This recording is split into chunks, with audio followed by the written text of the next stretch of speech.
Actividad fundamental número 3 para técnicas de diseño electrónico.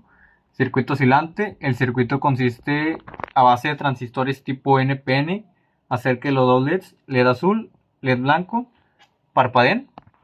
Tenemos un potenciómetro para variar la resistencia y ver cómo se comporta el circuito. A la vez un buzzer para ver cómo lo afecta también.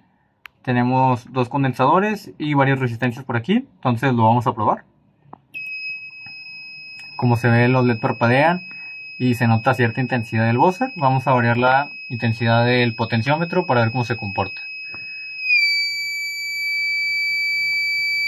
La intensidad del buzzer aumenta y también varía el parpadeo de los LEDs. Se hace más lento el parpadeo de los LEDs y disminuye la intensidad del buzzer.